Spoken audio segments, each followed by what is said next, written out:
The saga of Sean Diddy Combs, hip-hop's flamboyant architect turned federal defendant, has transfixed the culture, a vortex of allegations, arraignments, and archival ambushes that paint a portrait of power unchecked. From Bad Boy's platinum reign to his 2024 arrest on racketeering and sex trafficking charges, Combs' narrative has swung from untouchable icon to tabloid pariah, his $800 million empire eclipsed by lawsuits and LED-lit freak-off exposés. But no chapter has ignited fiercer debate than Sean Combs. The Reckoning, the Netflix docuseries that dropped December 2, 2025, executive produced by 50 Cent and helmed by director Alexandria Stapleton. At its core, explosive behind-the-scenes footage of Combs in freefall, hotel room huddles pre-arrest, lawyerly war room whispers, Harlem street schmoozes laced with hand sanitizer quips. How did Netflix and 50 Cent, longtime nemesis, snag this goldmine? Combs cried theft. Producers cried legal. Now, Combs' personal videographer, Michael Oberlies, drops a bombshell.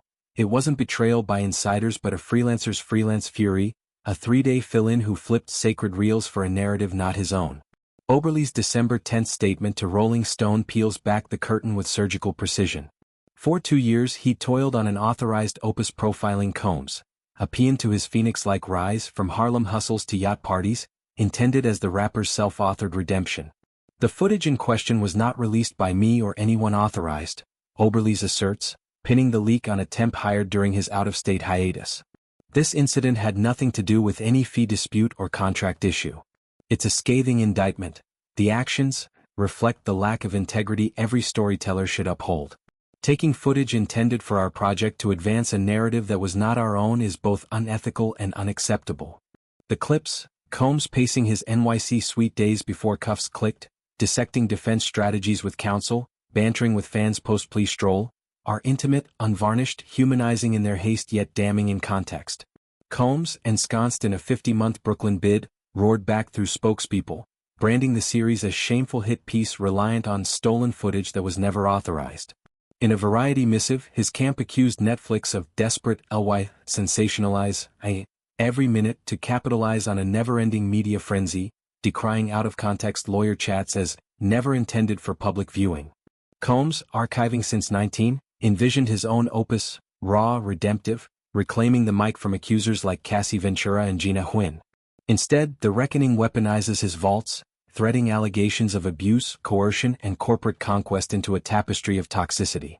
The hand sanitizer jest, out in the streets amongst the people, lands hollow now, a tenured echo of the isolation his charges allege.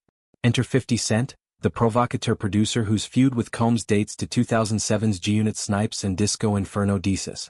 Curtis Jackson, 50 at 50, frames the doc not as vendetta but vigilance. If I didn't say anything you would interpret it as hip-hop is fine with his behaviors, he told Good Morning America. There's no one else being vocal. Netflix echoes, the footage, were legally obtained. This is not a hit piece or an act of retribution.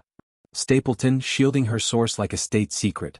We moved heaven and earth to keep the filmmaker's identity confidential, insists ethics. No payola participants, no Jackson creative chokehold. It's a standoff. Combs camp sues for misappropriation. Producers tout transparency, a corrective to hip-hop's omerta on Titan's trespasses. This imbroglio spotlights the docuseries boom's dark underbelly, the jinx Allen vs. Pharaoh, where leaks lubricate legacies but lacerate lives. Oberlies' revelation humanizes the heist. A freelancer, perhaps aggrieved or ambitious, pilfered for profit, turning Combs' confessional cash into clickbait contraband. For Combs, it's compounding cruelty, locked down, legacy looted, his amassing footage dream deferred. Yet, in hip-hop's Hall of Mirrors, it's poetic. The man who sampled strife, No Way Out's operatic outsizeness, now sampled by rivals. 50's involvement? Cathartic, a Queen's King crowning critique over grudge. As The Reckoning streams, ratings soaring, discourse dividing, it probes deeper.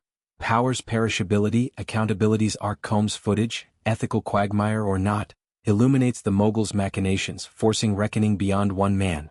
In hip-hop's evolution, from Tupac feuds to Meek Toronto truces, such clashes catalyze change. Oberlies' outcry? A plea for artistry over ambush. For now, the tapes roll, truths tangle, and Combs' story, stolen or seized, streams eternal.